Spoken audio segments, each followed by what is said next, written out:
What's up, diehards? Welcome back to the Die Hard MMA podcast. I'm your host, as always, your boy Clint, and we got fights. We got fights this week. I'm amped up. I'm ready to go. I'm refreshed. We had a week off, which was torture, by the way. I lost a pile on football because there was no punching going on for me to bet on. So here we go. We're back, baby. We're back for the UFC Vegas 68, headed back to the Apex. And just a PSA for everybody, in case you didn't know, fight starts at, I think, 10 p.m. Eastern. So midnight fights, baby. Usually we do Fireball and Popcorn. Usually we do mimosas and waffles. But I think UFC Vegas 68 is going to be like, what? Chapstick and a booty call? I don't know what we go with this one because we've never had midnight fights before, but we're going to have to come up with something. How is everybody doing? What's up, chat? We've got Johnny in the house. We got Air Dog. We got Bob. We got Brandon finally making a live show. What is up, Brandon? Appreciate you. Tommy Unders, grateful dude. I saw my guy Alawan Dream posting earlier before the live show even started, like 2 hours or something. It's not showing your chat live up here, but I saw it when I was setting up the stream, so you deserve the shout out. Kind of make sure we get you in there. How's everybody doing? Everybody, we're back on track. 8 straight weeks of MMA coming up, so we got a lot of content coming your way, and I had to start it off with a bang. So y'all know the drill. Smash the like button. Subscribe here to Pub Sports Radio if you haven't yet. Become a member if you haven't yet to support us, but say hello. A big warm welcome to none other than Gordo Gambles, who's going to be joining us to break this card down. Gordo, how you doing today, my guy?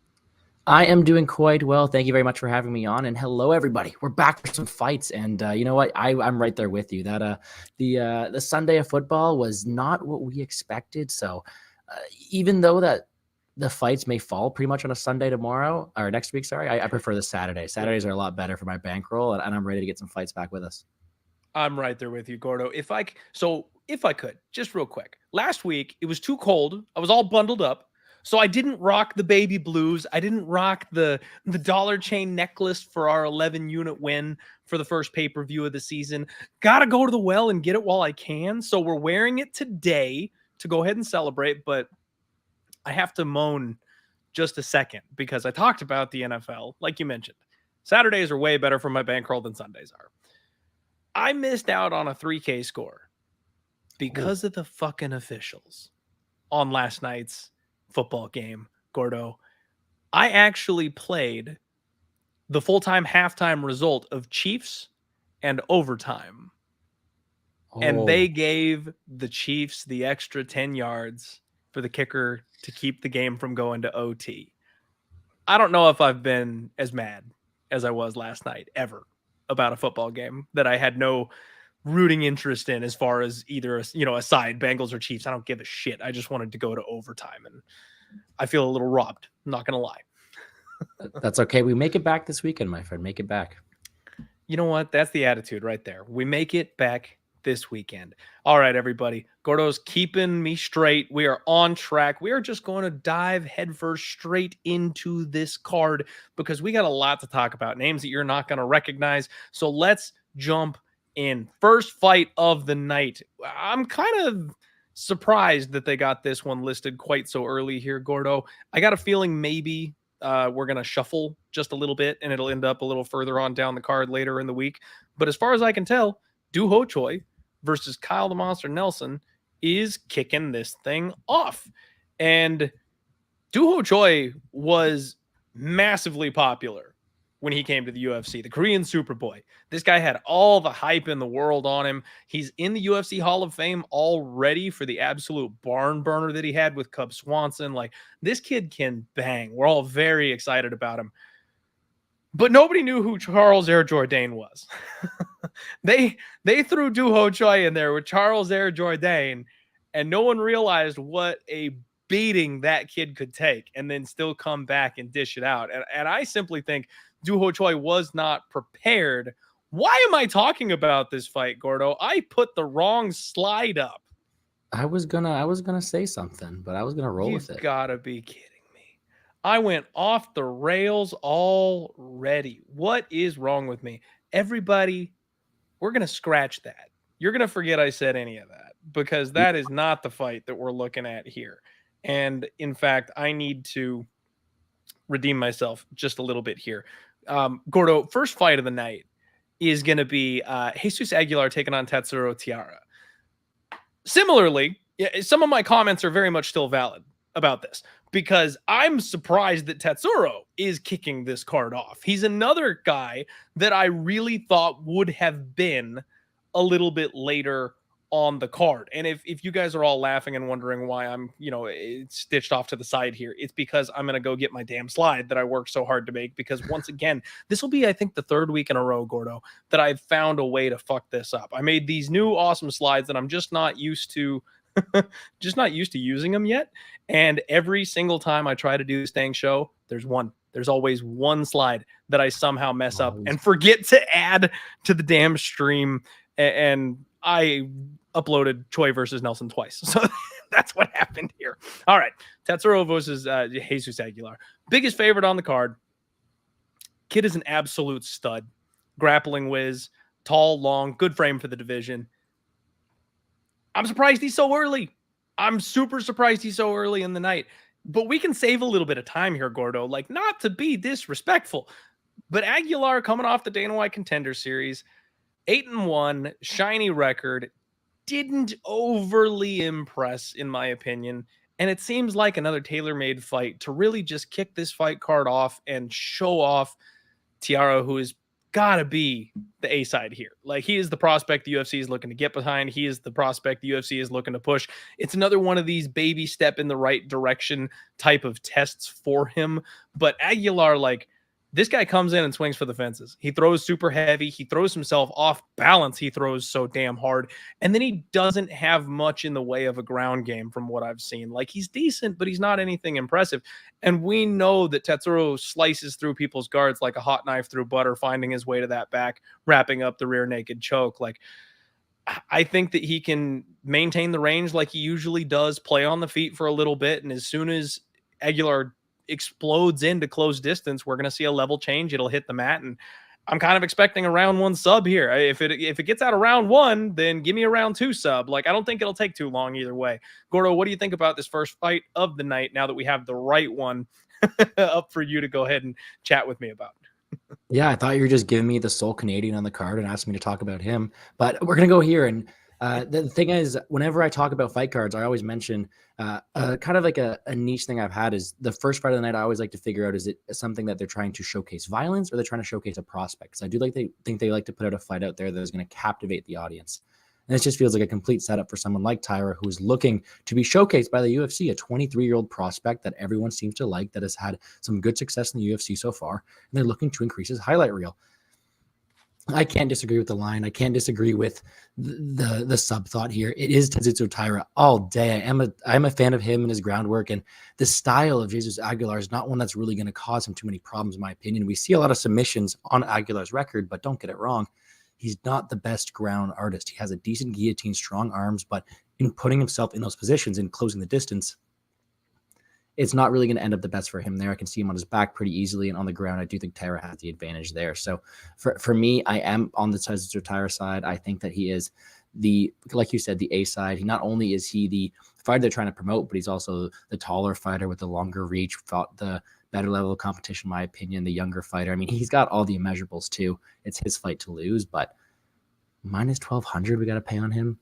Not really, nothing we can really play there. So for me as a DraftKings player, I don't mind him on DraftKings, but I can't really touch the money line side on either side here. I think that makes sense. And this one is pretty plain and simple. You got to guess inside the distance or decision. I'm guessing probably inside the distance. I think it's going to be another sub. So that's the way I'd play it if I'm going to play anything. But Gordo, this really just it seems like the spot where the bookies go, I don't want your money. Like, we're all on the same side. We know, they know. It's Tatsuro all day. So set the line so high that people don't even bother parlaying it. Like, that's kind of the vibe I get from this number when it opens up at 10, 11, 12 to 1. Oh yeah.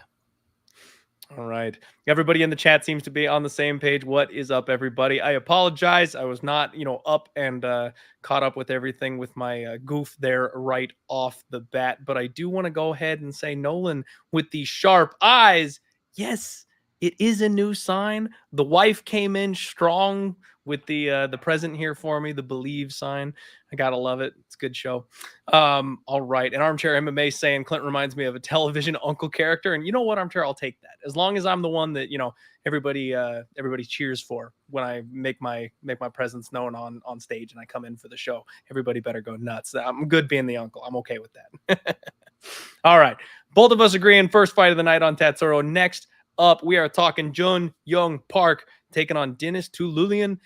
Another really solid fight here. Now, finally, one of the names we're going to recognize. There's not a lot of them here on this card, Gordo. They did a good job of starting. They're kind of bookending it, right? Like they're starting us off with a couple of names we know, and then they're going to end it with a couple more names that we know. Jeong Yeong Park, just criminally underrated, I feel like. He's one of these guys that just kind of flies under the radar. He does everything really, really well. Kind of figured out he can wrestle better than a lot of people somehow. Not really what I expected. Decent boxing, pretty physically strong. They call the guy the Iron Turtle. He's got solid durability. He's only been knocked out, I think, once. Submitted once by Fluffy Hernandez. So 2 of his losses have been by finish, but the guys that got him out of there, I mean, he almost had RoboCop out of there before he got hit with that big counter and put down. Got a little over aggressive. I don't feel like we can shame him too much for that type of a loss. You live and you learn from that kind of an L that you take there. But he does a good job of staying high on his opponents when he gets them down to the ground. He wins that battle of, staying up on top of them, making them carry his weight. And I think that'll serve him over a lot of people. I mean, we saw him the way he just ran through Ugly Man Holmes the last time out. Now, Denis, 11-6, questionable looking record. They gave him that showcase fight against Pickett the last time out, and he did put on a show there.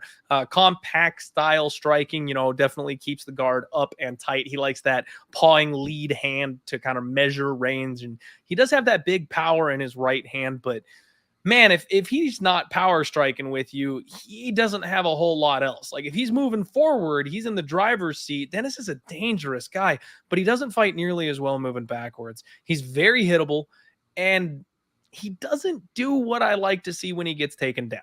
We saw what happened when Kazriev got on him, and he's more worried about striking from the ground than he is about posturing up, getting his back to the cage and getting back to the feet. Those are the types of mistakes that, you just kind of hate to see. These guys will make those mistakes on repeat and get beaten by grapplers time and time again. He also doesn't protect his neck. He was on like all fours baby crawling his way to the side of the octagon and gave up the rear naked choke like it was nothing, hasn't grappled a day in his life. This is another spot where it's hard for me to look anywhere but the favorite. Jeong Yeong Park is a decent sized favorite here. By the way, lines are presented to us, folks, by Superbook Sports. Thank you for sponsoring the show. Park's minus 200. Denis is a plus 175. And I really do feel like you just got to kind of favor the grappler here in this spot. Not to mention we're in the apex, the small cage that always tends to favor the grapplers. I feel like Denis has a 75% takedown defense on paper, but I'm not sure if it's that good to begin with. Gordo, am I crazy or are we just chalk donkeys this early on the card? Yeah, well, first of all, that name, the Iron Turtle, is one of my favorites in the UFC. What a legendary name he's got there too. And it's when I think of him, I think of that absolute beatdown he put on John Phillips, just like breaking the records for non-significant strikes. Fun times, but he's not just a ground fighter. He's got a decent striking game as well. And this is a fight where he's going to have the volume advantage, in my opinion. And against a guy in Denis Tiuliulin who is just an offensive power puncher and lacks a lot of other technical aspects. I don't think he has the most technical or voluminous striking game and struggles on the ground. You have to think the advantage goes to Jeong Yeong Park here because I think he's going to have more volume, more minute winning ability. He seemed to be decently durable. I think he has better cardio as well and has that ground game in his back pocket. Everything is lining up for Park, in my opinion. What I like even better, though, for me is the first bet of the night for me is going to be the under here. I am on violence in this fight here. I think that Tiuliulin is very front heavy. He either walks forward with his power punches and he throws everything into them. If he senses blood, senses danger, he goes in, he attacks on it. But if he can't get him out of there early, he sends to fade. If Park is realizing his trouble on the feet, he could take him down there. And I do think Park has the advantage there too. For me, I think Tiuliulin has to win this fight early if he looks to have a better chance on this. So I think he's going to go a bit more aggressive to start things off. And in doing so, if he can't get him out of there, Park's going to have the ground advantage. He's going to have the cardio advantage, and he's going to have the ability to finish him late. So this fight's actually minus 105, not to go the distance. That's plus money under 2.5 rounds. And for big boys like this, who are powerful, who do have finishing abilities in their own right, and a guy like Denis, who has only been in decision 3 times, I am on the under here, and I do think it finishes more times than not. I don't mind it, Gordo. I like it. Calling violence on just the second fight of the night. I mean, in fairness, we kind of call violence in the first fight of the night too, but I do think this fight starts off probably pretty quick. I think that's probably kind of the idea is to get everybody suckered in with a couple of bangers right off the bat. So couldn't agree with you more. And that's not a half bad price. You know, I usually wait to look at the totals unless we naturally get there through the conversation on the show, obviously, but I do my totals show on Thursday. So I wait a little later in the week and really dig in looking at those numbers. That's a nice little spot there, you know, getting even money minus 105, minus 110, looking at the under. I don't mind that one bit because I do think that Park can take this guy down and submit him. Hell, he can probably take him down and beat him up from on top of him once Denis gets tired. And then you're right, Denis is a guy that he can crack. You know, we've seen Jeong Yeong Park knocked out, even though he is the Iron Turtle. He's not, you know, immune to being finished on the feet. So there's definitely finishing upside on both sides here. I don't mind that look at all. That's a great call. And hey, real quick, let me just pump my co-host up here today, folks. If you don't know Gordo Gambles, you're probably like an Instagram or a YouTube only type of person. This man is a monster over on Twitter. He is the winner of the High Roller. I believe it was the, what was it? The Dog of the Night, or was it the Lock of the Night contest that you took down for the $500 buy-in? The Lock of the Night one. It was the Lock of the Night because distinguishing between the two, but it was the $500 buy-in Lock of the Night contest. Your man won the entire damn thing, which is just a massive, massive honor considering honor's not the right word.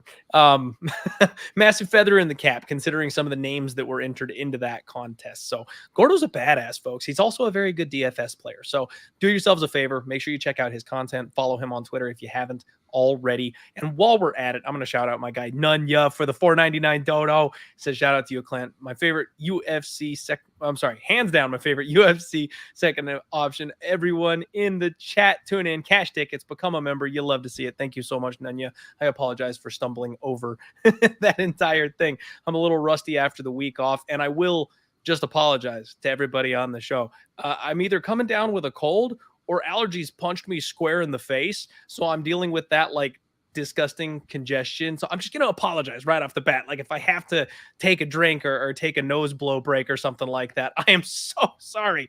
But yeah, just kind of dealing with it this time of year. We got to work our way through it together. All right. Next up, your main event of the evening. We've got Ji Yoon Kim taking on Mandy the Monster Bohm. And I love me some Fire Fist, Gordo. I've always been a fan of Miss Ji Yoon Kim. In fact, one of my favorite memories was way back. I mean, even before I was with odds.com, I was with a company called SBR, and I got into it with their, I was just a young, hungry son of a bitch who didn't know a damn thing coming up in the game at that point. And their number one MMA guy was just speaking about laying this ridiculous, insane price against Ji Yoon Kim, and he berated me. I gave him a breakdown where, money had come in on her, and she was like minus 150 or something like that. And I was like, lay it with Ji Yoon Kim. And he was like, dude, she's plus 100 2 weeks ago. You can't lay that price tag now. And I countered with, no, because I actually think she's good up until minus 250. And he like publicly mocked me and thought it was just the most stupid, hilarious thing he'd ever heard of. That was the Nadia Kasim fight where she went out there and starched a girl in the second round. And I felt real good about myself after that one because she was like a minus 500 favorite in that spot. I've always had a soft spot in my heart for her since, but she has gone on a 0-4 skid with twice as many canceled bouts since then. That was her last win in the octagon, Gordo. And it doesn't feel good because I have bet on Miss Ji Yoon Kim a couple of times since then.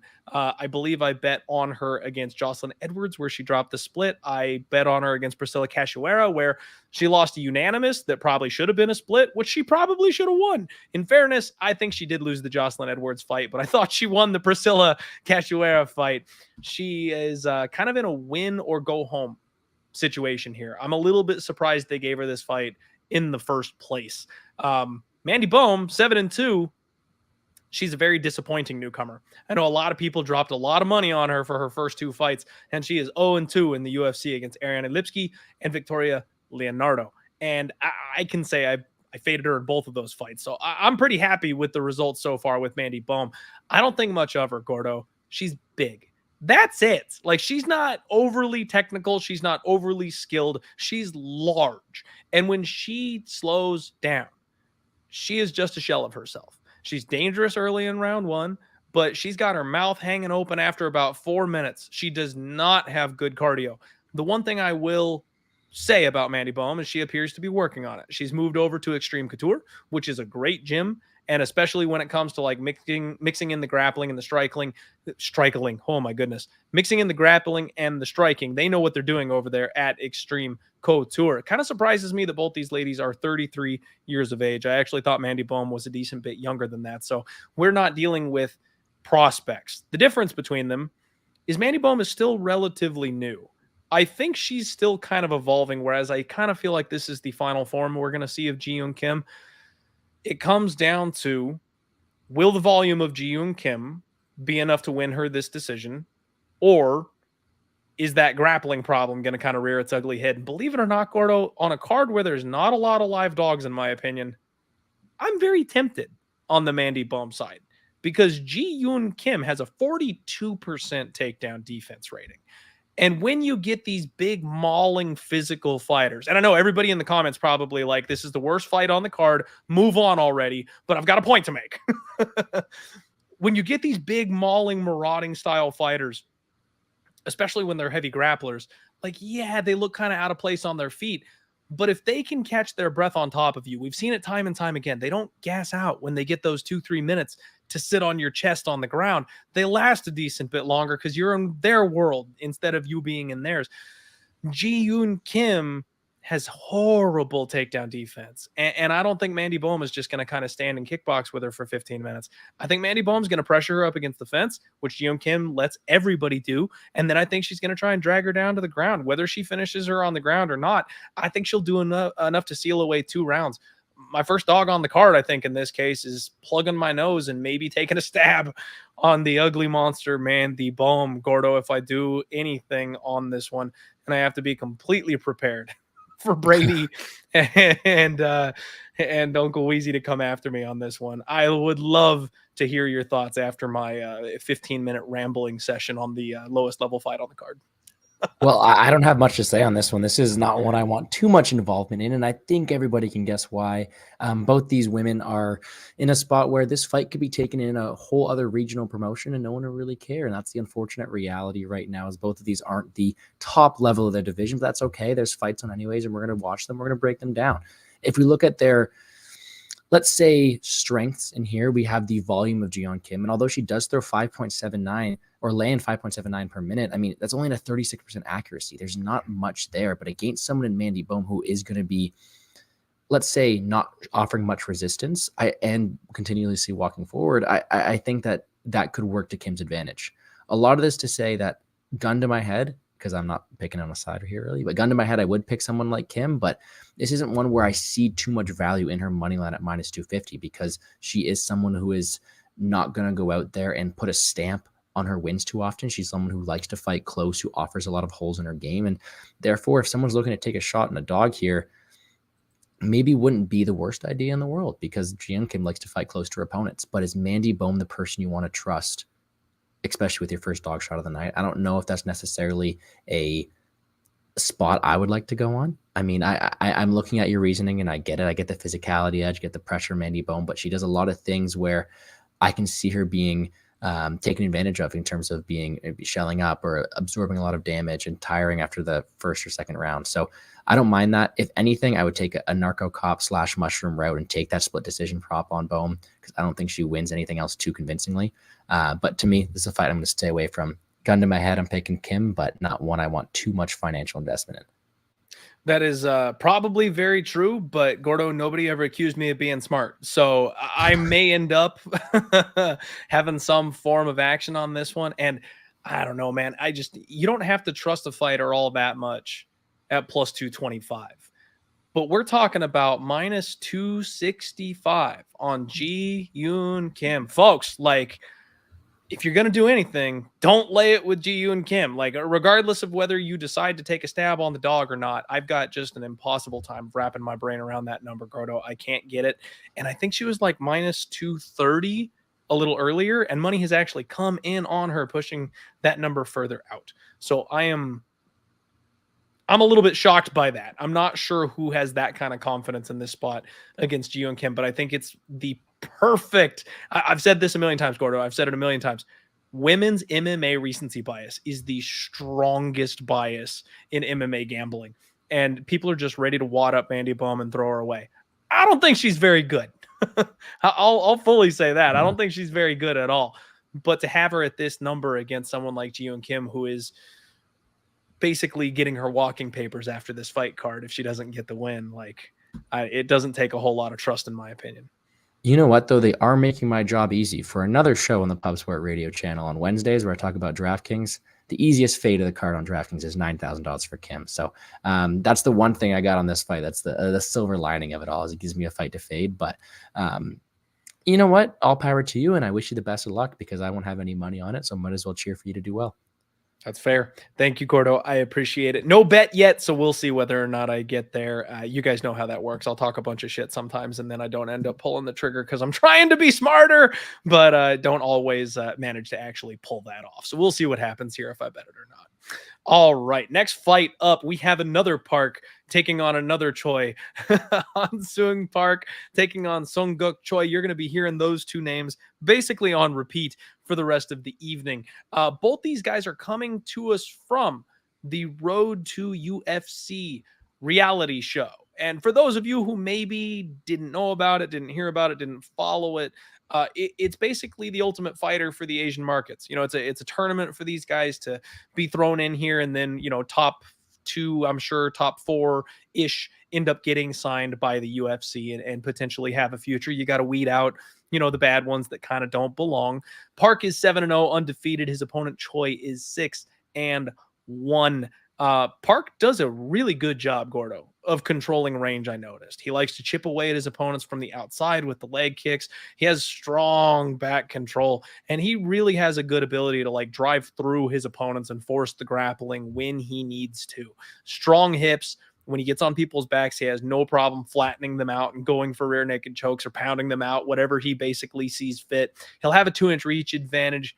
And I just left myself a little note on this one, Gordo. I like this kid. I think Park is going to be somebody we keep our eyes on moving forward. I do think he's UFC level. I think he can have some fun here in this organization, and I'm going to be very curious to watch him moving forward. Now, Choi, really active on the feet. Lots of feints. He's got that wide karate stance, strong right kick that he likes to go to quite a bit. He does a good job of like going to the legs and the body, and then out of nowhere goes high. He sets up that high kick really, really well when you're not expecting it. He tries to get people to like brawl with him, and then he just fade counters. Like he'll do that thing where he's like, come on, bro, come on. Right here.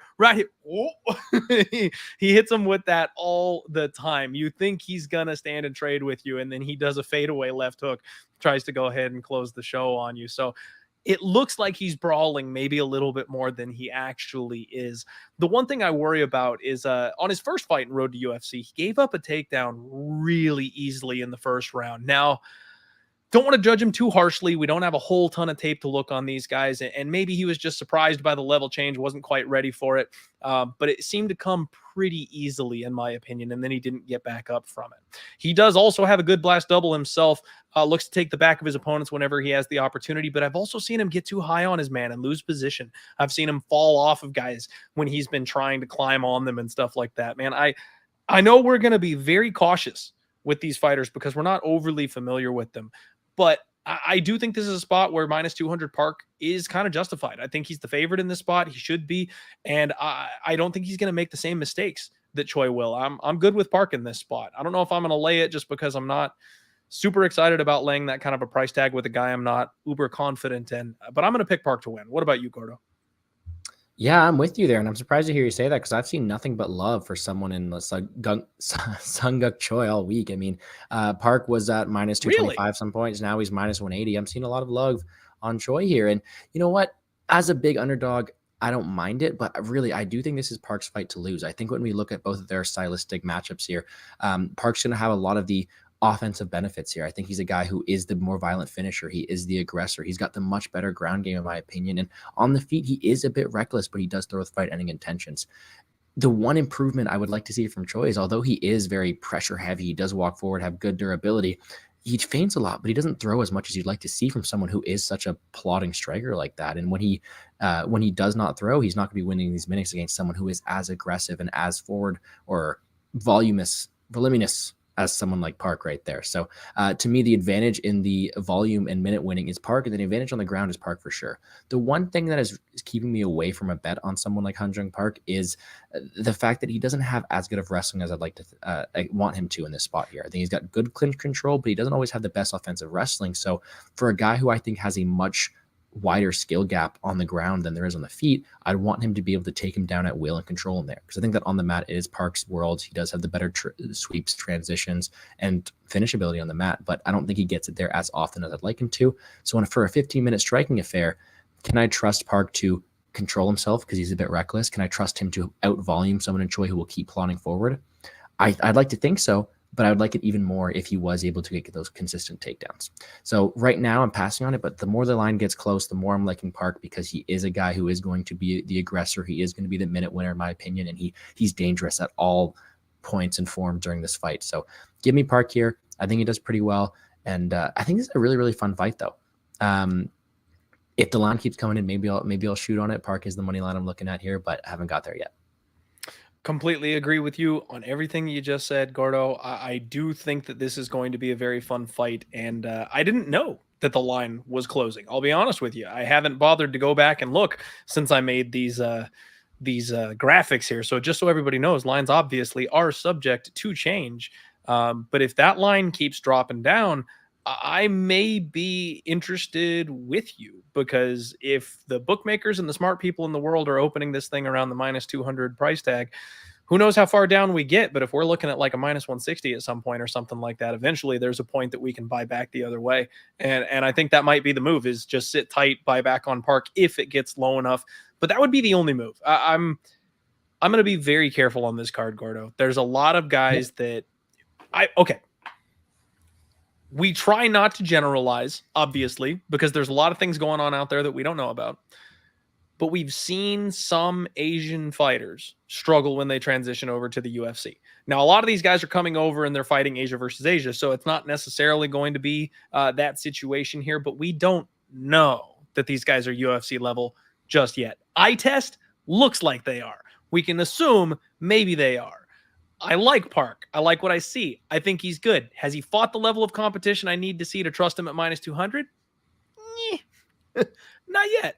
So that's where, at this point, no bet. Going to be very light on these unknown fighters. Take a lot of notes this week. See whether or not you like what you see once they get under the big lights over here for the UFC. And maybe we can look at them a little bit down the road.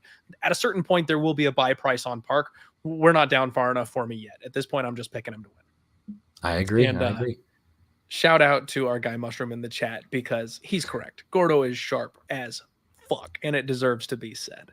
All right, everybody, do us a favor. Smash the like button if you haven't already. We got 83 live viewers in here, and I know this isn't the best card in the world, but we can do better than that. And there's only 25 likes on the video. That means about 50-ish of you freeloaders are hanging out without throwing me a like ball. Come on, hit the button. All right. Next fight we want to talk to you about is going to be Rinya Nakamura. I was all ready to go for the knock, and I got there a little too quick. Taking on Toshiomi. I copy and pasted that wrong. Son of a bitch. Gordo, I am falling apart at the seams right now for this fight card and these graphics. I am I'm just mad, and there's no one for me to be mad at but myself. It's Toshiomi Kazama. And I was all locked and loaded to make a Kazama joke because your boy grew up playing Tekken. And if you're too young to know what Tekken is, one of the best fighting games of all time, I spent so much of my parents' money standing in an arcade playing the random stranger that smelled funny in the arcade in a game of Tekken. And the best character on there was Jin Kazama. And I was ready to go with that, but I fucked up the graphics. All right, here we go. So Rinya Nakamura taking on Toshi Kazama.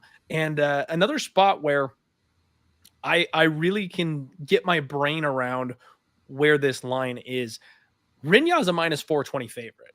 And I think that is absolutely deserved in this spot, Gordo, based on what we can see. So just a little bit of history for those of you who didn't watch the Road to Contender Series show. This guy's a lifetime wrestler, like started wrestling at the age of 5, which especially over in some of these Asian communities, not super normal. Like in America, wrestling is all the rage. A lot of these guys start when they're young. They don't do that as much over there. He is a 2011 Cadet World Champion bronze medalist. In 2017, he was the under 23 U23 world champion. And then he actually ended up retiring from the sport of wrestling to go full time with MMA when COVID hit because the 2020 Summer Olympics were delayed. He was going to compete in the 2020 Summer Olympics and only hung it up because, COVID hit and it pushed things back. He transitioned to MMA. Now he's 6-0 undefeated. And this guy has got one of those big old strong backs that you guys always hear me talking about. I mean, he is wider than any of the other Asian fighters on this card. He's got lats for days. He's able to just blast his way in, wings those big power hooks. He's the rare Asian wrestle boxer, blows you away with the big power strikes, punches his way into distance, and then just breaks you down. He picks people up, dumps them on the mat. He ties the legs up in a fancy way on the ground that you like to see. When guys try to like plant or post on a leg and he just grabs the ankle and picks it up and forces them back to the ground. He's a mauler. He does a good job of taking like the back crucifix type position. If you watch that fight where he just elbowed the shit out of his guy's head from that back position, there was nowhere you could go. Like he manages his weight very, very well on top of his opponents. Just can't get him off. He's going to have a 1-inch advantage here in this spot. Kazama, 10-2, he fought on the first episode of Road to UFC. And then his opponent actually ended up missing weight. So he didn't get a second opportunity to fight on the show. So we haven't seen as much of him. But from what I see, he is wild on the feet. Relentlessly aggressive, comes forward, and he's borderline reckless. Like he's another guy that really wants to like force the jiu-jitsu. So because of that, he's crazy on the feet because he's okay with somebody slipping or getting knocked down or grabbing onto a body lock or something like that. He showed off a decent ability to wrestle. He also has good top control. He sticks to his opponents like glue. That's something. He's got that jiu-jitsu player style where he's just always hugging on to something and can't get you off. He likes the body lock trips. I've noticed he likes to get in there and clinch up to you and go inside outside trip and drop you down. He's also willing to go to his back, which anybody who watches this show knows I am immediately interested in the wrestler when someone is willing to play off their back. Because if you want to roll back and look for an ankle lock, you put yourself in an awful position against a guy that's going to sit on your chest and never let you get back up. I like the favorite here in this spot, Gordo. Again, very light as far as trusting these guys. But if there is somebody that I think you can trust as a parlay piece on this card, it's going to be a guy like Nakamura with all that wrestling background. And, maybe he slips up and makes a mistake and gives up a sub or something like that. But I just don't see it. I think 6-0 turns into 7-0 and Nakamura stays undefeated. What about you? Yeah, I have to agree. And you said it perfectly. A card where there's not much you can trust. This seems to be the one thing you can. It just seems that the style that Kazama brings to the cage is one that plays just perfectly into Nakamura's game plan. I mean, if I want to fade a world-class wrestler like Rinya here, I want someone who can stuff the takedowns, play very well at range, and be very crisp with their boxing. Yeah, Kazama's a reckless man. He walks forward. He wants to be in that close boxing range and wrestling range as much as anybody else. He wants to close the distance, and in doing so, he's leaving himself open to the takedowns of Rinya, leaving himself open to the counter shots as well. And the one thing we're forgetting to mention too is although, Nakamura is sorry, these names are getting to me, man. Although Nakamura it's tough is this week, man. it is very tough. Although Nakamura is a world-class wrestler, he's doing very good at that.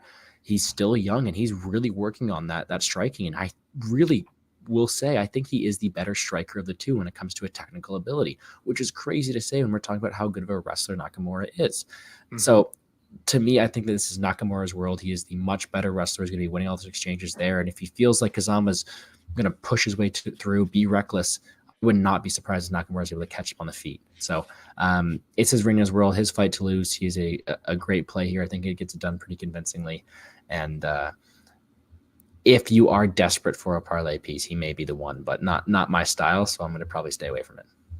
I like it. I like it. Shout out our guy Danny Betts and Anthony joining us. We also have Frank in the house. The gang is all rolling in. Of course, the Couch Warrior podcast and Aiden Simone. What's up, everybody? Mark rolling in as well, saying, damn, this card is so shit. And I can't disagree with that whatsoever. It is. But hey, fights are on, we're going to watch them. That's just how it goes. All right, everybody, we got 100 live viewers on the show. Make sure you smash the like button if you haven't already. Let's move this bad boy along. We have got Zha taking on Jeong Yeong Lee, and I am loving this fight too. Zha is extremely experienced, 21-3, taking his opponent Leon here 9-1. I mean, strong submission grappler from what I've seen on tape from Zha.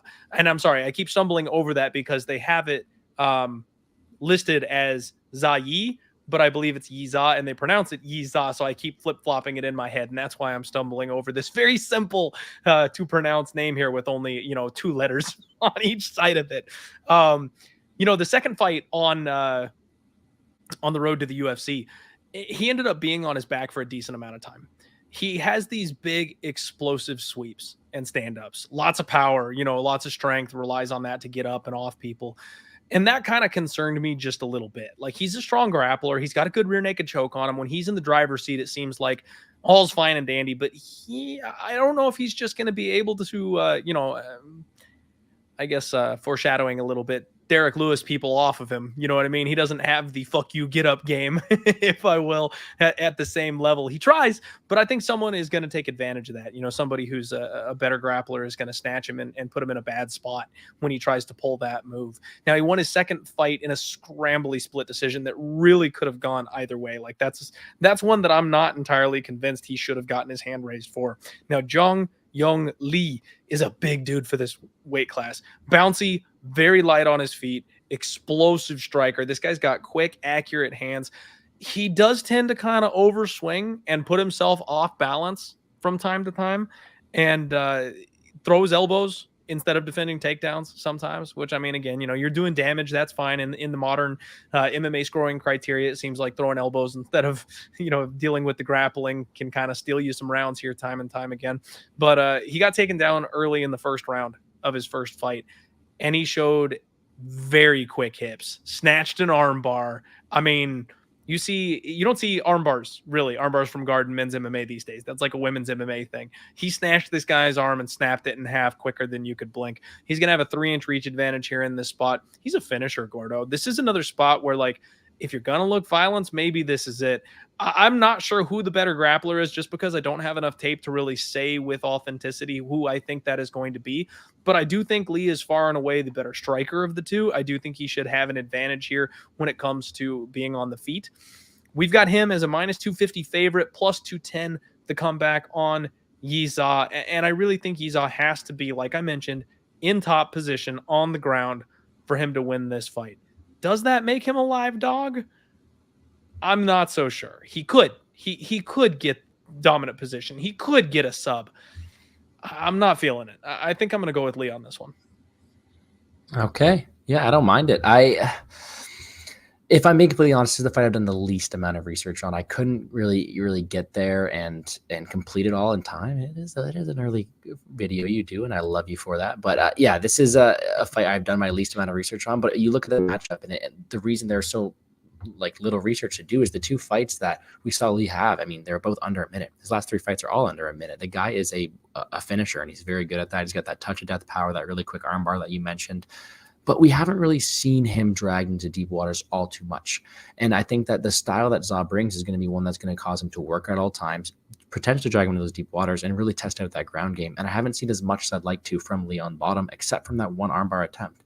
When I'm looking to bet on these fights, really get a good grasp of it, I want to see how they handle each position. And this one here, I don't know really how he's going to handle a guy like Zha if he gets on top of him, right? So when you're giving me this, a guy who over his 2 road to the UFC fights, Zha averages 7.83 takedowns for 15 minutes. If he's going to go out there and he's going to wrestle him as much as he did in those 2 fights over here, it's going to be a whole new fight that we haven't really seen Lee in, and that's why I can't really get to him at that price tag. So for me, this is a fade fight for me. I'm just going to sit back and take notes on both these guys, because I think that the right fighter is favored because he does have that touch of death power. He is a finisher, but we haven't seen him dragging into deep water. So I don't know if Zha is the guy to do it here. Don't know if he's going to showcase his great get-up game and his great sweep game from bottom. He could, but I haven't seen enough from him to really put my money on it. So I'm going to stay back and try to enjoy this card here. But it should be a really fun fight. I hear you. Completely agree, man. And we've said it before. We'll say it again. Sorry, folks. Like, we got to do a show, right? Like, that's what we're here for. This is not a great card.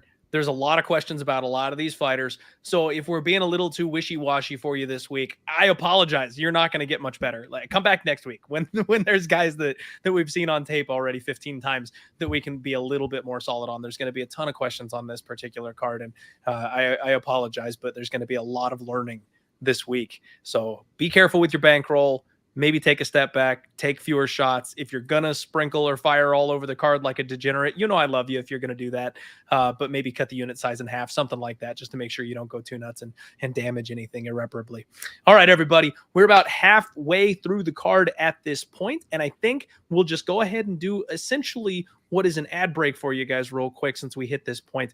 Obviously, joined by my guy, Gordo Gambles, one of the sharpest bastards over on Twitter. And I say that with love, by the way. I don't call him a bastard very often. I'm not sure why I did that time either, but I love the guy. So make sure you follow him, support him. And I apologize for my slip up. I'm getting a little too excited here.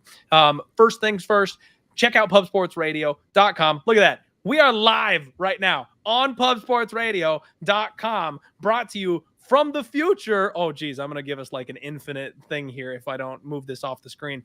We are now doing contests. Check out the MMA Pick'em contest over on pubsportsradio.com. Free sign up, cash prizes weekly. Pick your fighter, pick your round, pick your method. Your boy's coming off not only a big win, plus 11 units for the bankroll for the cash last week, but I won last week's free entry tournament, robbed y'all of the free cash prize because you got to beat me. That's how it works. You got to win it. So come sign up, play for free, hang out. Spectation Sports. They're doing a lot of shows with regional MMA. Promo code DieHard. If you want to sign up, you get a discount. They've got awesome shows coming up here, like Aries FC and stuff like that. Some really good regional shows. Make sure you check them out. And then last but not least, the Sharp app. They can show you where all the Sharp money is coming in, sides and totals, things of that nature. The Discord is bumping over there at the Sharp app. Can't post the link here anymore in the bottom, but you can find it. I will post it on Twitter for everybody if you want to join them. They're awesome, and they've had me on some really, really sneaky good plays since I linked up with them. So as always, if I can find a soft spot or if I can find a way to make money for you, I will, and I will pass it along. They're freaking awesome. The next fight we want to talk to you about is going to be, I think, Gordo, the Twitter civil war of the week. It seems to me like Anshul Jubli and Jeka Saragih is, I'm sure I'm not saying that right. That came out like Sharky. I think that this fight I've seen the most back and forth on, and it kind of makes sense because this is the closest line fight on the card. This is our pick'em price tag. This is our spot where it's, minus 110 on both sides. Some places it's minus 120 plus 100. It's bouncing back and forth between those numbers here. There's a lot of people with a lot of opinions on both sides of this one. And because it's sitting at that, minus 110 price tag, people are more than willing to jump in the waters on this one. You're not laying minus 250 with a guy you don't know. You're not, lying minus 420 parlaying somebody you don't know. It's just minus 110. You can make a case for a guy. I don't think I can make a case for either guy, Gordo. Like, I think this is a very closely lined fight for a reason. The bookies were like, I don't know, you pick. And they put it out at minus 110. And we're going to see where this thing ends up. Jubli is 6-0, undefeated. Wide low stance, active lead hand, sits down on a heavy, hard right hand. He does lots of pot shots, Gordo. One and dones, kind of walks his way in and just kind of picks and pokes and pops at people. He's got good knees in the clinch. He relies really heavily on his pull counter, very good at them. He attacks the body of his opponents. You guys know I love when fighters rip at the body. It's just banking, money for those later rounds when their opponents are kind of worn down. He got taken down on the show, did a good job of not accepting bottom position, rolled with his opponent's momentum, was able to find his way back up to the feet, but he also slowed down over the course of the fight. He struggled a little bit harder later in the evening. The more the grappling continued, the deeper the fight went. Seems like kind of a big guy. And I think that kind of starts to weigh on him a little bit as the fight continues to move on. Jeka is 13-2. He likes the 1-2 body kick 3-piece combination. He's got that snapping left body kick. He closes out almost every combination with it. So he's constantly working the left side of his opponent's body, or I guess that would be the right side of his opponent's body. He also has a big right hand. We've seen him throw crazy stuff like spinning back fists and things like that. Very unorthodox striker. He's a guy that can kind of carry his power late. He got a round 3 knockout on the show.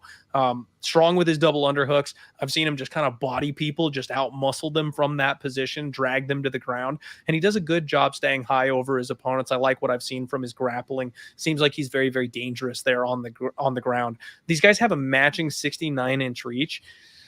And I guess I have a slight lean to Jeka in this spot as the more experienced guy, the guy that it seems like has better cardio.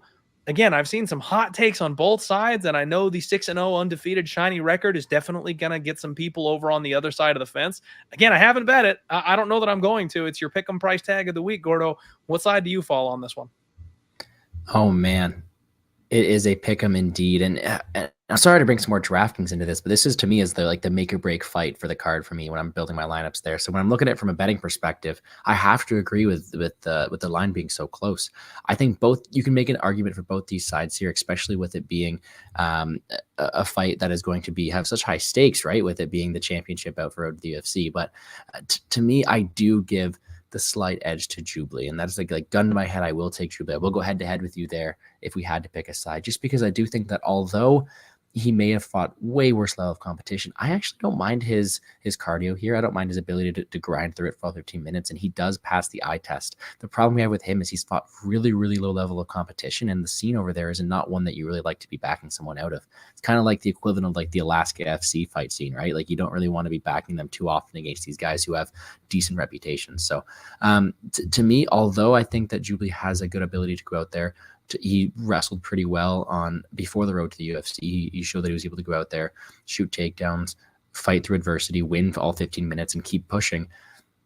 He's a guy who fought a completely different game plan his one fight on the road to the UFC, right? He was able to win a split decision from the outside, show decent striking, was actually on the defense of all the takedowns. So I saw a really nice mixed game from someone in Anshul Jubli last time out. So I do like him here if I had to, but it's going to be a fight where I'm rostering both on DraftKings because I do think that Jeka has amazing power. I think he's got the ability to put Jubli's lights out, and he's going to be a huge step up in competition. So to put it really concisely, I think it's a battle of a guy who I think is the better overall fighter, but has fought low level of competition versus a fighter who has fought adversity, who has paths to victory in his own right, but can he implement them against this fighter? We don't know. We haven't seen the stealing of Jubli yet, and I'm excited to see where it goes. So, gun to my head, I'm picking Anshul Jubli, but I do not discredit anybody taking the shot on Saragih this week.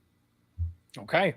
I like it. You know, both of us definitely kind of in the same boat. We're picking different sides, but not a whole lot of confidence behind that. So, good luck, gamblers, if you decide to throw your name into the hat here on this one. And all due respect, guys, I got to shout it out. Boston Nick says, come beat me in the contest. I'm the only 2-time champ. All right, I have to concede. I won last week. Your boy Boston Nick MMA is ahead of me at the moment, but I'm going to catch him, and then I'm going to make him drink a shoey for me because I beat him. That's what's going to happen. You watch. All right, everybody. Next fight on the card that we are looking at here is going to be Yusaku Kinoshita taking on Adam Fugitt, and I feel like I'm pretty proud of myself for hitting that one. That's a tough one to crack, and I've stumbled over a few of these. I'll take that one. So we've got another solid favorite here, minus 300 for Kinoshita. Adam Fugitt, your plus 250 underdog. And I've got thoughts, Gordo. I've got thoughts. Kinoshita 6-1. He is not a road to the octagon fighter. He is a Dana White Contender Series fighter. And y'all know how I feel about Dana White Contender Series fighter. There's a specific fade angle out there that I think somebody brings up from time to time that seems to have some weight behind it. He's got big power. He's got it in both hands, and he carries it late. This guy's a heavy puncher. And basically his entire game plan is designed around throwing and landing those heavies. Big counter strikes, hard leg kicks. He actually checks leg kicks pretty damn well too. He keeps a very measured pace. He's Asian Sam Alvey. Like he just keeps on coming forward and looks for those big heavy bombs, except Alvey goes backwards. This guy comes forward. His old loss is for a disqualification. Gordon, did you see that fight? Did you watch the DQ? Yes. Oh, guys, if you haven't found that, like if you've got a strong stomach, go ahead and go look for it. If you got a weak stomach, don't bother. He got disqualified for grabbing the fence and curb stopping his opponent. Now, I think in the organization he was in that soccer kicks are okay. Like soccer kicks are legal. You can kick the head of a downed opponent, but you can't grab the fence. And I mean, he put 2 fingers in through the cage and bounced this guy's head off the ground like it was a basketball with his foot like 3 times. I mean, he's got to have brain damage after that. So okay to disqualify him for that one, but he's basically a vicious, brutal, undefeated fighter. Ignore that one. It is not a loss. And he's taking on Adam Fugitt, 8-3, former LFA champion at 170 pounds. Dude, this guy made his UFC debut against Michael Morales on short notice. And Gordo, everybody thought I was insane for saying that he was a little underestimated in that spot. Now, thinking back on it, I don't believe I actually pulled the trigger on it. Maybe I did. But I thought Adam Fugitt was going to show well in that fight, better than some people expected. And on 2 out of 3 judges' scorecards, it was 1-1 going into 3. He gave Michael Morales fits in that fight. He has very awkward striking. He kind of reminds me of almost like a Nico Price, where like nothing comes quite at the angle you expect it to. He's got that hunched over back type of thing, so all of his punches come from the side or slightly down, and everything's kind of half of an uppercut, like very weird angles for his striking, and he constantly mixes in the grappling. So you're always guessing at when he's going to level change. Sometimes he'll just tie you up to remind you that the grappling threat is there. I actually like Adam Fugitt's overall game. He's got good, nice trip takedowns. He's got a fast, accurate left hand, but he's a little wild. He's a little sloppy. He will have a 6-inch reach advantage in this spot over Kinoshita. And he's a massive underdog again. Now, Miles Morales is the goods. Like, we know that now. Like, that kid's got heat in his hands. He knows how to handle adversity. He can hang in a fight and come back and knock people out. The one thing I worry about with Adam Fugitt is the durability. I want to give him just like a little bit of a pass because of that fight being on short notice. Like, he fought his ass off and fought really well for being a short notice fighter, getting what is basically, you would assume, a full camp against Kinoshita here in this spot. I feel like he might show potentially even a little bit better, but the way Kinoshita hits, I don't know that I've got the balls to step in front of this kid because he is viciously powerful. My one question, I think this fight comes down to one single simple little thing, is can Kinoshita stop a takedown? I haven't seen him grapple much, Gordo, and I don't know if maybe you have. Maybe you can kind of give me something that I missed here. I haven't been able to find much tape on him grappling.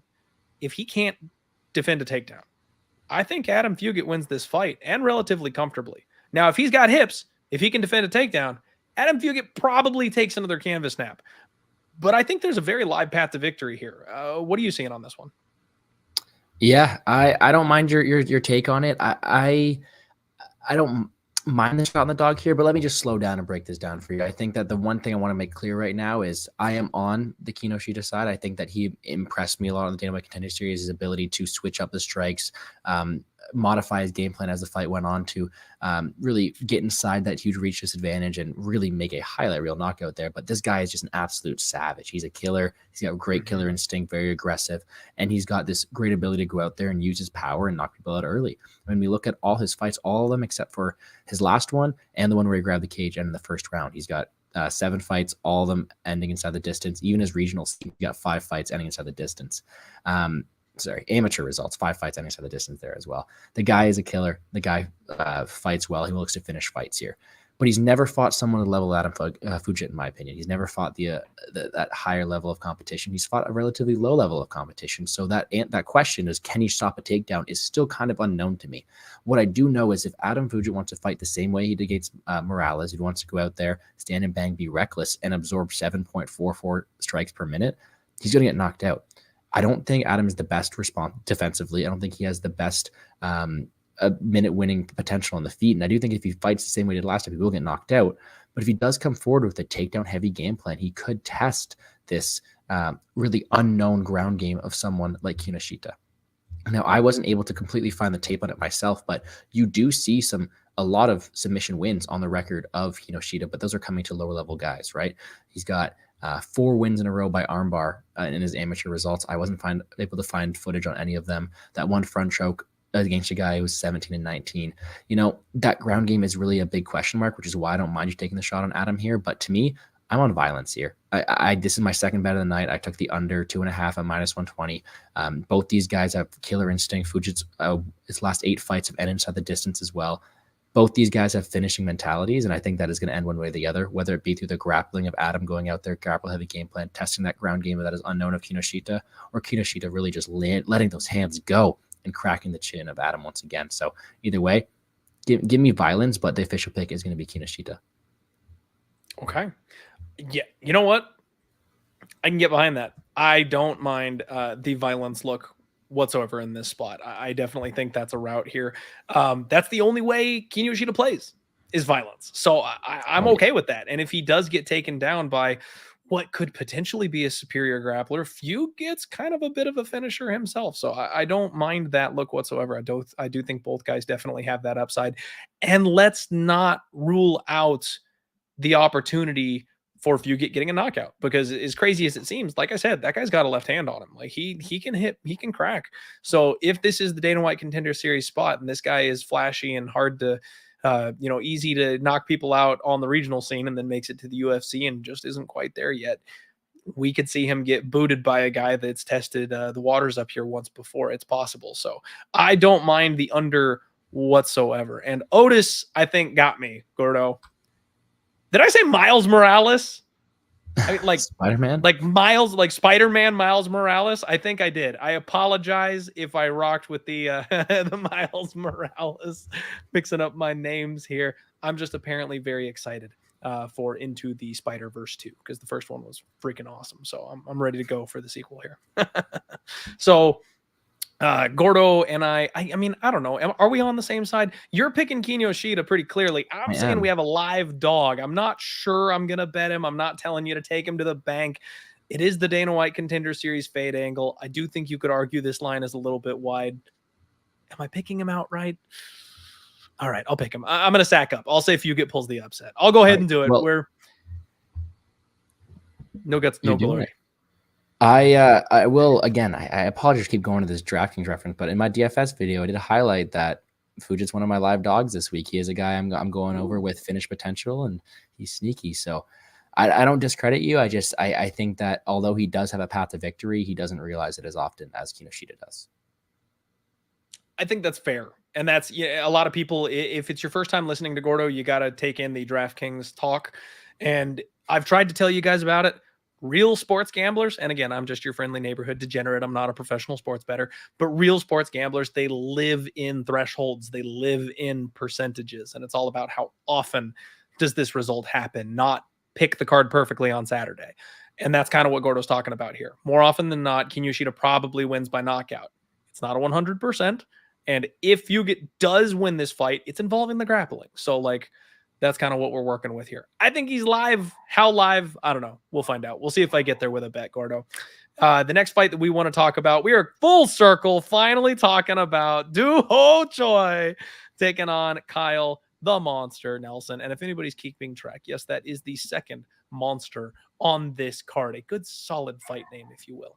I will start from the top, though. The Korean Superboy, Doo-Ho Choi. Very hyped up fighter, somebody that a lot of people were really expecting big things from, and is in the Hall of Fame already for his brawl.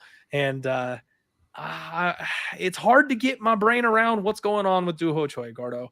You know, these Korean fighters, they've got that mandatory military service that they have to go away for. He's coming off a 3-year-long break from that mandated Korean military service. And we've seen mixed results from that. You know, some fighters can take a long break and it heals their wounds. You know, these battle-hardened fighters that just need some time off to let their knees and their back recover. The time off brings them back shiny and new. And others, they haven't been working on their fighting skill set the whole time, so they come back maybe not even quite what they were when they left, because they've deteriorated just a little bit in that layoff. So I'm not sure what to expect from that kind of a layoff. But if you look at the Korean zombie, Chan Sung-jung, he came back like a monster. He looked badass, stepped right back in the cage with no issues after his long layoff. That's kind of what I'm expecting from Doo-Ho Choi. It's a little bit of a leap of faith that he's going to come back the same or improved but I kind of feel like that's what this kid is going to do. He's not that old. He was sharp when he left. And you got to feel like maybe some of these like high level carry the flag for my country type of fighters. And again, I'm just purely speculating here, Gordo. I have absolutely nothing to base this off of. But you got to feel like they might get a little bit of special treatment. You got to feel like maybe they get 1 or 2 extra boxing sessions than the regular grunts do, because they know they're going to go back and represent their country on the national stage once they get out of their military service. So I kind of feel like he's going to come back and he's going to be just fine. The UFC is really trying to get this kid a win. He's on a 3-fight losing streak. He's had a real tough run, losing that decision to Cub Swanson, a really amazing barn burner of a fight. Jeremy Stevens reminded us who he is by knocking this kid out in the second round. And then we all found out who Charles Jourdain was in the next fight. So back-to-back KOs. And like I mentioned, that layoff may actually have been a good thing for him, because back-to-back KOs, if they threw him back in there in another 6 months, it might have just happened again. Like, he could be a whole lot better off having taken this time off to kind of get back to basics and really work on his game, add another couple of wrinkles. Kyle Nelson, we know exactly who Kyle Nelson is at this point. He's 13-5, 1-4 in his last 5. His only fight coming via knockout over Marco Polo Reyes.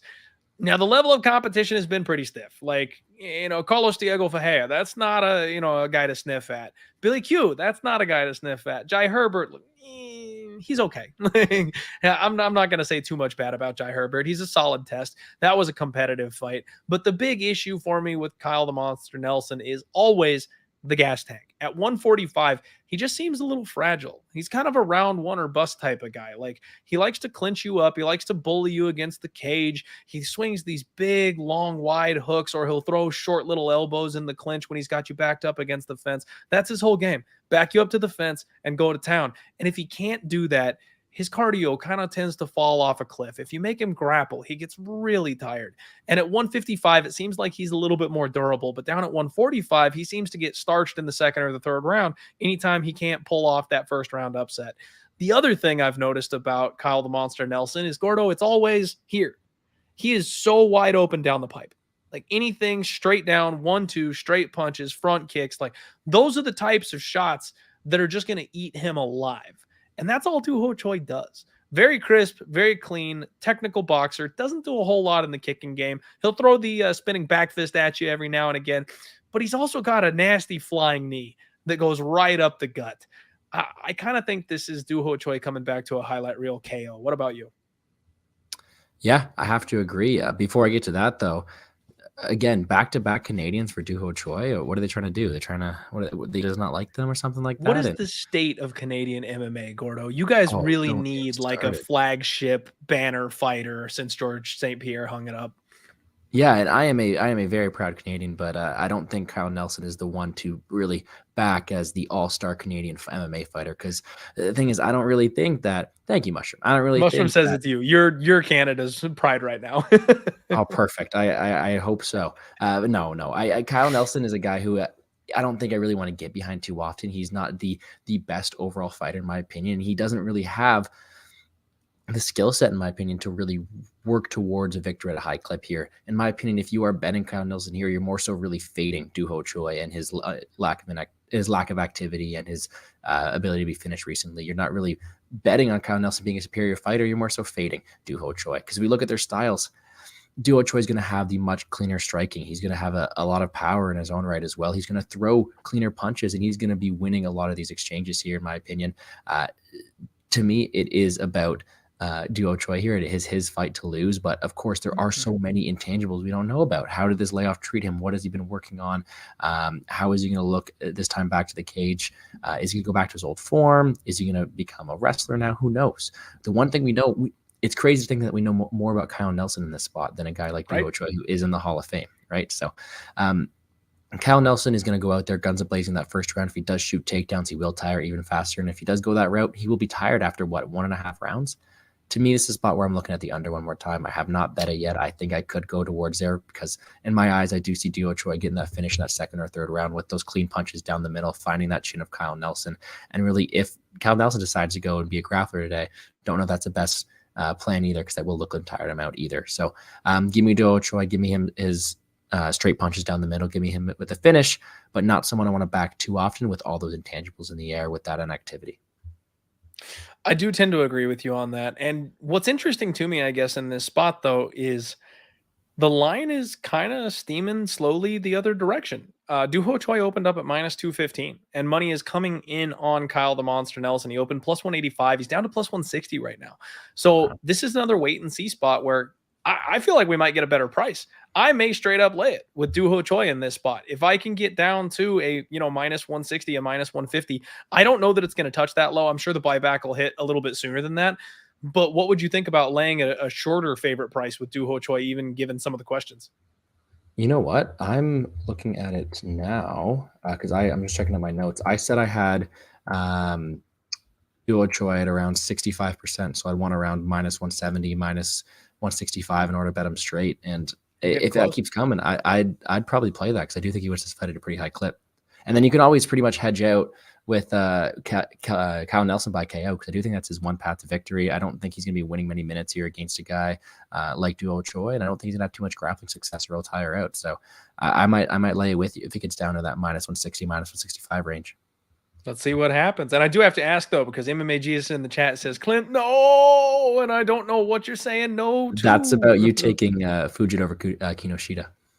Oh, okay. All right. Because then I saw the round one call right after that seemed like he was agreeing with Choi. I'm like, I'm not picking Kyle, man. Like, I've done that before, but I'm not picking Kyle this time here. Now, Gordo, back to maybe the more important topic, though, is the state of Canadian MMA. We do have a couple of decent call-outs here in the chat. Frank, sadly, is asking for GSP back. That ain't happening.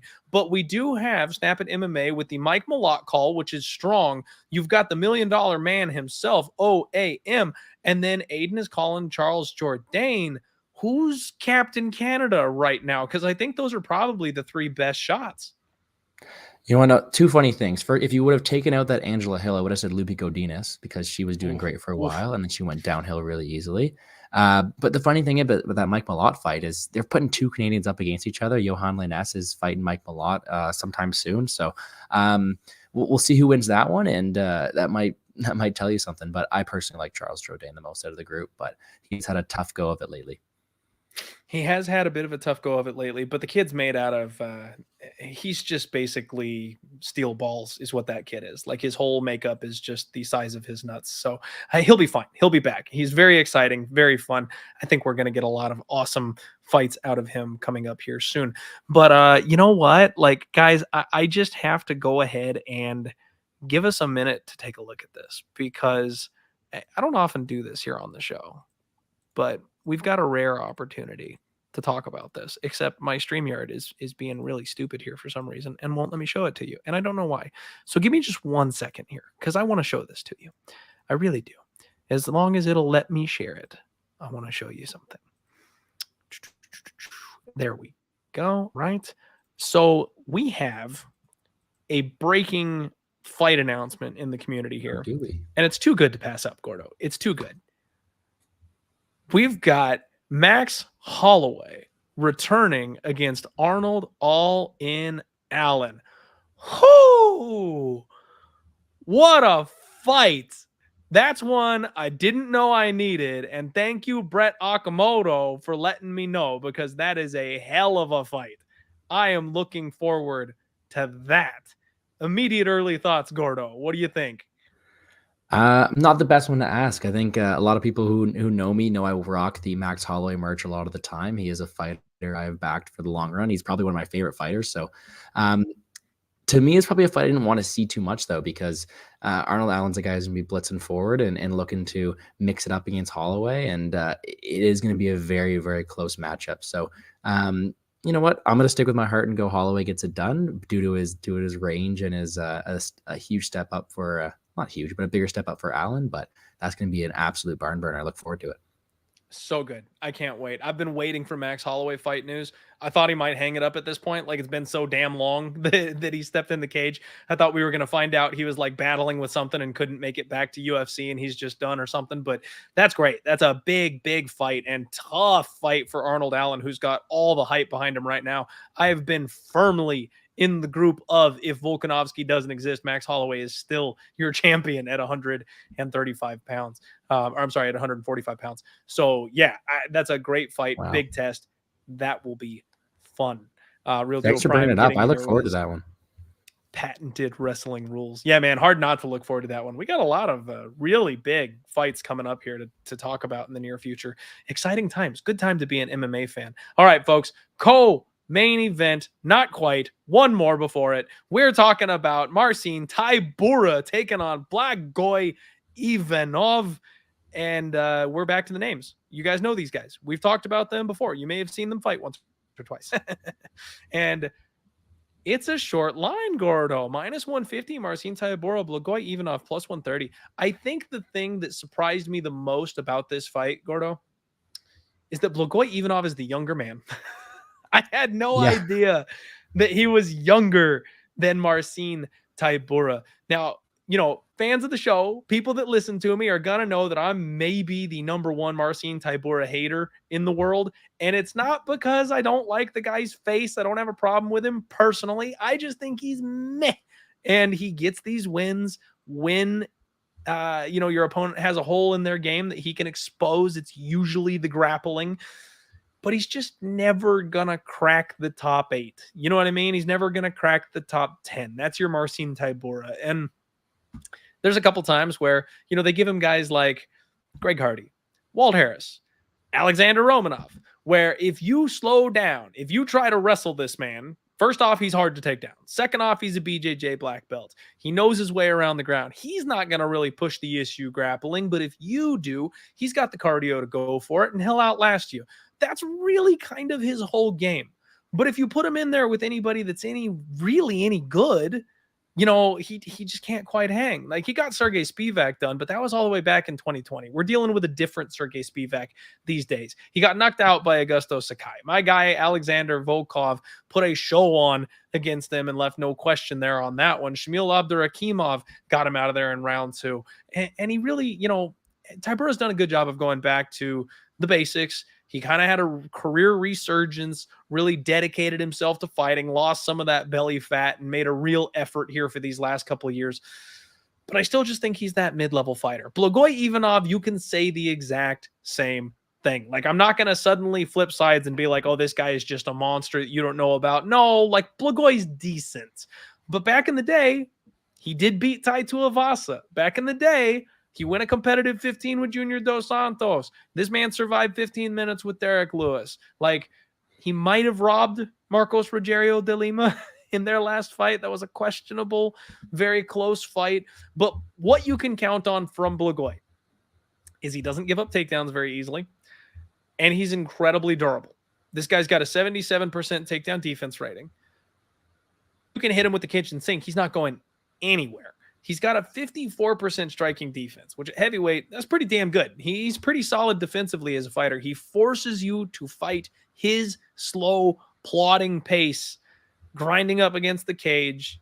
Gordo, if there was ever a split decision prop, this is the one. Yeah. Like, these boys are going to lay on each other in that cage, and it's going to be close. And maybe Tybura is going to try and go for a trip takedown or two, and it's not going to work. And Blagoy is going to stand him back up. And it's going to be like 40 significant strikes to 38 significant strikes at the end of the fight. I kind of feel like there's a little bit of value just because I think it's a straight up pick 'em on Blagoy Ivanov. I do think he's a little bit underrated here in this spot, but God, I'm not dying on that hill. This fight really could go either way. And I'm calling for the split decision prop. Like, that, I think, is the move. If this fight goes the distance, is anywhere under minus 300, you bet that, because I don't see how this fight finishes. Yeah, and like, how often do we see a fight, like a heavyweight fight, be this wide to go the distance? Like, it is something that is really unheard of, but it's just a weird stylistic matchup here. So actually, if we look at my notes, we look at all my projections, stuff like that, I should be betting Blagoy Ivanov, because I land this fight at around minus 120 for Tybura, and it is not that. The line's actually, you got plus 130s available for Ivanov here. So I should be betting on Ivanov, because that's really what my projections are telling me to, but I can't do it. This is a fight I can't really put my money on because I don't really have much interest in it. You have to be trying to kill Ivanov off at all times, but the guy doesn't die. He's been stabbed and comes back to life. This man just has a brick for a head and keeps walking forward. The reason I am picking Marcin Tybura with a gun to my head is because I think he's a lot of the immeasurables. He has the reach, he has the height, he has the takedown threat, although he won't always get it. He does have the takedown threat, and I think that he could win this fight optically a lot of the time. It's not one I really want to put my flag down and say this is a great bet to make, but gun to my head, if I had to pick a winner, it will be Marcin Tybura. But it's a really, really close fight and not a pretty one at that. I hear you. It's not a pretty one at all. And Josh Locks caught me underestimating Tybura again. Yeah, man, I always find a way to be on the opposite side of Tybura. But in fairness, I did tell you guys to live bet him against Alexander Romanov last time out. I think we got 10-1 live when Romanov started the gas. So like, come on, Josh, like give me a little bit back on that one. I feel like I earned a little bit on the Tybura fan side, but no, Gordo, I'm with you. This one's rough. Like there's a lot of rough fights on this card for multiple reasons. This one's rough because it sucks. This is going to be an ugly fight, and it's way up the card, which is highly questionable. Shout out Big Show Picks, asking if I'm going to make it to San Antonio in March and saying, you haven't come the past two. How the hell are we supposed to meet you? Big Show, first off, thank you for the opportunity. For those of you who don't know, we host Pubapalooza. And we've done one. It's Pubapalooza 2-time, baby. We are actually going to host an event with all the Pub Sports Radio personalities getting together at our boss, Jeff Slaughter's bar in San Antonio. And they're going to have like a weekend full of gambling. That is the week of UFC San Antonio. So there's a big fight card going on Saturday. Everyone will be drinking, partying, hanging out at the bar, gambling on every single sport under the sun. And of course, watching the UFC fights. Might even have some hookup with the fights themselves. So that's going to be an event you guys want to watch. And of course, if you can get out there to join in the festivities, do. Short answer for you, Big Show. Unfortunately, man, I think I'm going to miss another one. Got to be kidding me. I've been trying to get to one of these live events to hang out with the Pub Sports Radio gang in person for like 3 years now, guys. And it's just freaking impossible. My wife is in a wedding and it's like halfway across the country. So I'm going to have to pay for like the dress, the flights, the bachelorette party. Like it's a whole giant thing. And it's a pile of money because this chick is, I love her. I'm not going to say anything mean about her, but it's very expensive and it shouldn't be. So unfortunately, that's where the excess income is going right now. So I probably won't make it, but if you guys can, you should go check it out. And our guy Big Show put the link right there in the chat for you if you want to go hang out and see Pubapalooza 2, because it'll be a good time. I promise you it'll be a good time. Gordo, it's actually the co-main event this time. I'm not lying to you. I'm sorry. Too many names with Jung in them. We've got Da-Un Jung taking on Devin Brown Bear Clark. And speaking of fighters that I hate, I'm the captain of the Fade Devin Clark train. Gordo, I always tell people, especially when it comes to professional athletes, these fighters, they fight for our amusement. We watch football players play their asses off. It's all just fun and games to us. It's something that we can gamble, our money on and enjoy as fans and stuff like that. Be respectful. Be respectful of these people. They pour their heart and souls into this competition, and we just sit on the couch and simply watch them and cheer. I've said some egregious things about Devin Clark. And again, not about him as a person, but like, I think he's the low bar that the UFC has to offer at the 205-pound division. He is too small for 205 pounds. The only things that are 205 pounds are his thighs. The rest of him is a 185er. And if he can't get the wrestling going, he's got no option. He's not a great striker. Now, he did knock out Willie Knight in that last fight, but I love my guy Will Knight, but he's got some work to do. That's kind of the outlier.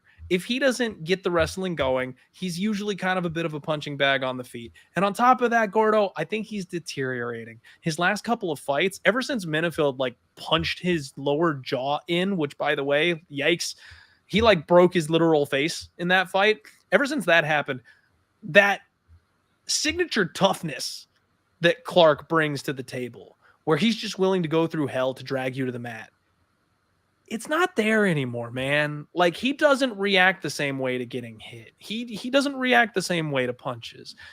He shelled up in his last fight and didn't even fight back. I mean, full on fetal position, covered his head, just waiting for the ref to step in and stop it. And that's not something we've seen from him before either. So I think even with me being on the fade train of Devin Clark, it's stronger now than ever because this is a showcase spot for Da-Un Jung. He came in a little cocky in his last fight, and he really paid the price for it.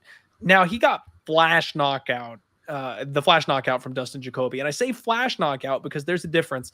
Some guys get woken up by the referee, like slapping them in the face and making sure they're okay. He hit the deck. His eyes rolled, but he popped back up immediately. Like, that's one of those ones where if you just get touched on the button, shit happens in MMA. He didn't respect his opponent, Dustin Jacoby. He caught a big punch, and he went down from it.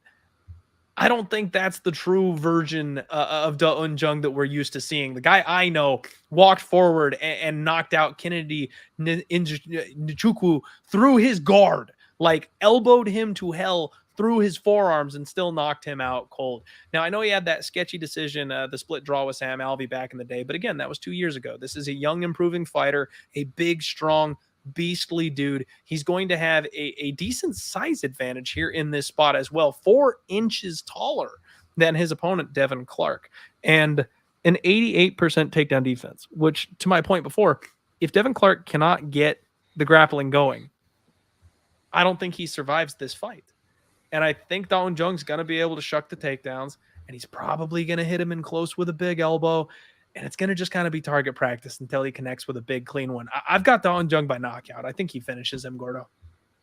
Yeah, and I don't blame you on that. I mean, Devin Clark's got a 44% striking defense, and I bet you it's way worse than his last few fights as well. The one thing we do give credit to Devin Clark, though, is his toughness and his level of competition. I mean, although the guy is 7-7 in the UFC, I mean, those are losses to Alexander Rakic, Jan Blachowicz, Ryan Spann, Anthony Smith. Like, he's fought a decent level of competition, but the beatings get worse and worse, and that last one was not a pretty one. And I will admit, I think I had a fair share of him, I think on DraftKings against Mirzakhanov due to his ability to go out there and push a pace, and he did not look good at all. It was not a very, very pretty sight there. And I think that's kind of what's being baked into this line here as well, is that's the image of Devin Clark we have in our head, is a guy who's deteriorating, who's going downhill, who is just not being the same fighter that we thought he was, and not the same toughness that we thought he was. But for me, if Devin Clark's going to go out there and not shoot a single takedown, especially like he did last time, he's going to get pieced up on the feet. Devin Clark is not a good striker, in my opinion. And there's only been one fight in the past, it was past 6, that he shot more than 2 takedowns, and that was against Daquan Thompson. So I don't know if we can trust him to go out there and shoot takedowns consistently. There hasn't been much evidence of that. So is he going to be able to keep up with Da-Un Jung on the feet? I don't think so. And again, I hate to be the guy to bring up narratives and stuff like this, but who do they want to win this fight on this card? Is it going to be a guy, Devin Clark, who they're trying to get out of their contract, who is 7-7 in the UFC, or the South Korean fighter, Da-Un Jung, who is looking to be a co-main event for a card that is pretty much built to showcase these Asian fighters? So give me Da-Un Jung via striking obliteration, because Devin Clark is not going to shoot a takedown. Gordo, narratives don't necessarily pay the bills, right? Like, every once in a while, you can see a narrative that's getting pushed coming a mile away, and it's set up for a reason, and it comes true. And that, a lot of times, narrative tinfoil cap type of guys like myself end up having their hands out and their pockets are empty because you picked the wrong side of the narrative. One of these guys is the co-main event. Devin Clark is not your co-main event. Da-Un Jung is the co-main event. This is a spot where the UFC wants the Korean fighter to get right. This is the spot where they've got a huge winning streak, a hyped prospect with highlight reel knockouts, coming off a bad loss, taking on a 13-7 middle of the road opponent who's not even alternating wins and losses, but barely holding his UFC roster spot. Like, yeah, it's pretty clear who the UFC wants to win this fight. Now, can he win the fight? If you get that old grit and, rub some dirt in the cut wound type of Devin Clark, if he comes out and mauls his way to a decision and shows us that he's still got that toughness baked into him, maybe he can win a decision in this spot. It's possible. It's totally possible. but I don't think he can strike with Jung. So it all comes down to that wrestling and that pace. And if Clark eats one too many of those big shots coming from Jung, he's not Minifield, man. He's not going to put everything he has into the first 2 strikes and then be completely helpless in round 2 once this fight gets past 5 minutes. He'll measure his pace a little bit more. I think Jung, maybe it takes him a minute. Maybe it's a round 2 knockout, but I think it's probably sooner than later. I agree. All right, everybody, we got 136 live viewers. Thank you all so much for spending your Monday evening with us here. We're talking about the main event of UFC Vegas 68. Derek the Black Beast Lewis taking on Sergey Spivac, the polar bear himself. And this is a rebooked fight. Very fun fight, one that I'm very much looking forward to, but it got taken from us, a couple of fight slots ago. And now we are back here to discuss it yet again. I'm happy to have none other than Gordo Gambles riding with me to talk sports betting tonight. Derek Lewis is a finished product at this point. Gordo, we know all about the man. He's your big haymaker guy. He will come in there. He's maybe underestimated athletic, always throws that jumping switch kick. Every single fight, he will throw at least one jumping switch kick. And I don't know how that man gets 265 pounds off the mat the way that he does to throw that kick, but he does it. That left high kick, actually, very, very sneaky and fast with that thing. Worked on his trips in his wrestling game. He showed that off against Tuivasa a little bit. He was this close to being the winner of that Tuivasa brawl fest. And people, I think, are just leaving him for dead. I know it's not a great look to be a little bit older, to be, 1-3 in your last 4, but man, he lost to Cyril Gane. And then he got caught by Tuivasa in a fight that, frankly, he almost won. Tuivasa did the stank leg in that spot, and a lot of other people go down there.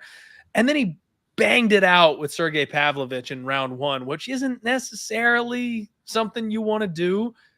And Gordo, if I do say so myself, maybe a little bit of an early stoppage. Now, before y'all start breaking your keyboards coming after me, it did seem like Sergey probably was going to go ahead and clip Lewis at some point the way they were going. They probably didn't change the result of that fight. But I still think Derek Lewis was not out, popped up immediately and protested. A lot of the shots that we thought were landing on slow motion replay were not actually landing. I would have loved to see that fight actually go to its completion. I think that was a bit of an early stoppage. At any rate, I digress.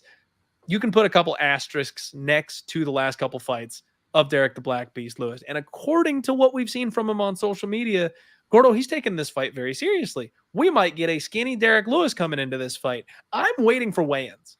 I want to see what this man looks like on weigh-in day, because he posted some pictures of him doing, running and stuff like that, looking much, much slimmer recently. I want to see if that's actually true, if he's really doubled down and rededicated himself and is dropping some poundage, or if he's going to be the same old Black Beast when he shows up for weigh-ins. But Derek Lewis will have a 1-inch reach advantage. He is the owner, the operator, the CEO of the fuck you stand-up game, where when he decides he wants to get up, whether you weigh 400 pounds or not, he's going to do it. You cannot keep Derek Lewis down if he doesn't want to be down on the mat. The one thing, though, that I think is going to be a bit of a problem for him here in this fight is when he does get pinned up against the fence. We saw it especially in the Tuivasa fight. Gordo, he keeps his feet real close together. And Lewis has got that big, muscly, and heavy upper body, but he's got some chicken legs on him. He's a little skinny on the bottom half, and he keeps his feet right near close to each other. One thing Sergey Spivac is really good at are his trips. Inside, outside, mat returns, body lock. He'll kick your feet out from under you. And that's just a grinding, exhausting style of fight. If he can mat return you 2-3 times in a round, you just got nothing left after that. You start to become easy picking. Sergey Spivac will piece you apart with his wrestling, and then once you're tired, he'll put the finishing touches on you. Tough ground and pound, decent submission attempts on him. The only issue I have with Spivac is it doesn't seem like his striking game is really caught up to his grappling just yet. He's still a little raw on the feet. He's very hittable. He dips his head in for takedowns. And that's where this gets interesting, because the last time we saw a guy dip his head in for a takedown was Curtis Blades against Derek Lewis, and he ended up taking a canvas nap for longer than is medically expected in most cases. I think Derek Lewis is very live in this spot, Gordo. I know the line is where it's at for a good reason. You've got an aging fighter taking on a young, up-and-coming, hungry veteran with a clear path to victory in this spot. But 37 years old is not old at heavyweight, not the way it is in some of the other weight classes. Derek Lewis, I think we're still going to get a couple of good, solid years out of. And I'm not quite sold on Sergey Spivac just yet. It's one of those fights that I really don't want any part of because I'm going to pick Sergey Spivac to get the win. He should win. He probably wins. But we are long overdue for a Derek Lewis nuke. And this is the kind of fighter that he does it against. When he's not fighting your top 5, your top 6, those are the guys that Derek Lewis lays out. So Sergey's got to prove it to me on Saturday. I'll pick him. I'll pick him. But if you give me, I mean, Derek Lewis is already like what? Plus, what did I put up there? Plus 190.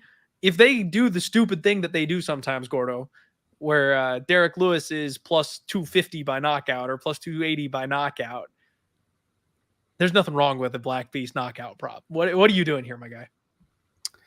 Yeah, and let me just reiterate that Derek Lewis is live in every fight because that's what Derek Lewis does. Is against all odds, he's able to swing for the fences and take someone's head off. And that was actually my main question to you was how much do you think he's going to come weigh in at? Is he actually slimmer? Is that photo just a bit weird? Like that's the real question I had for you. But could have just been a good angle.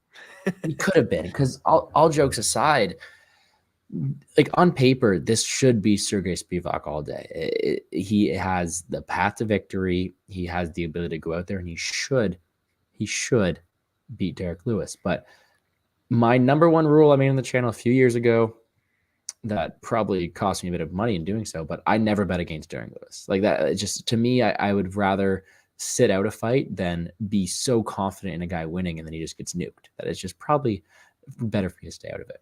I think what really happens in here is there's a strong chance that no matter what side you pick on this one, you could come out looking like an idiot.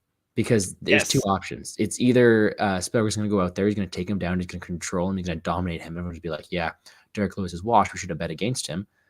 Or Sergey Spivac is going to get knocked out in the first round like he has twice before, like he has already done before.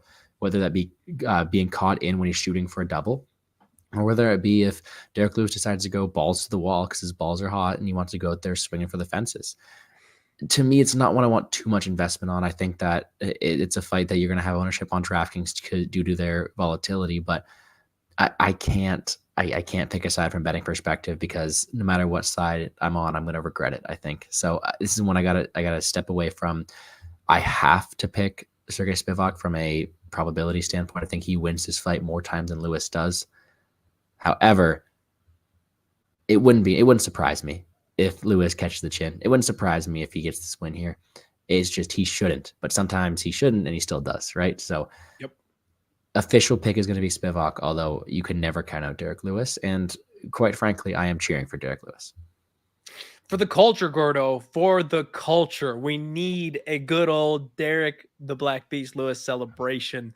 I'm with you. I'm absolutely with you. I am picking Sergey Spivac. I don't want to be laying that price tag against Derek Lewis ever, especially in the Apex. As our guy MMA Jesus pointed out, undefeated in the Apex, which is a very interesting stat.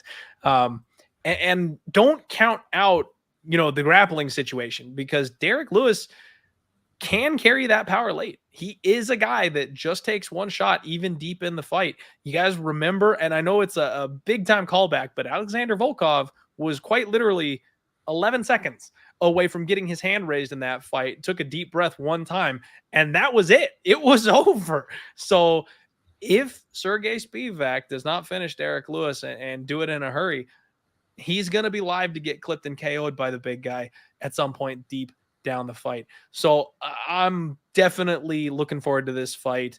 I want to look for that knockout prop when it gets dropped because in a 5-round fight, I may have to sprinkle on Derek Lewis for the culture.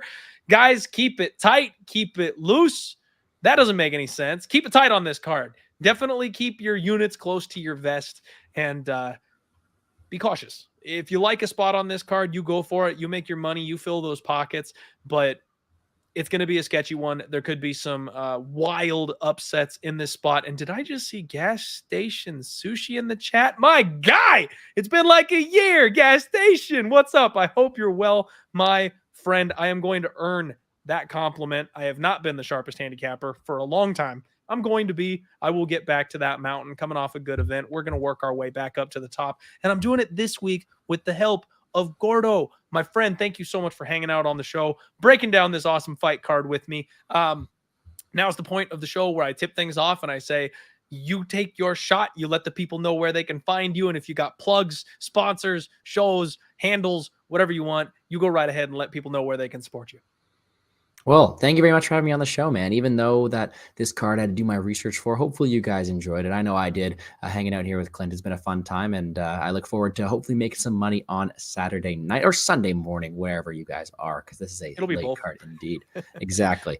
You can find me on Twitter at GamblesGordo or Gordo Gambles. That's where I am. My YouTube is at Plays and Fades Sports. That's where we've written down my whole breakdown. I have it edited, ready to go. It should be up in like an hour or so. DraftKings, betting, all that stuff included in one. And then Wednesday, I'll be right back here on this channel with the Pub Sports Radio boys. I'll be with Uncle Wheezy, Muckmatician, and Brady. We'll be talking about this card from a DraftKings perspective. I'll be looking forward to talking about them there.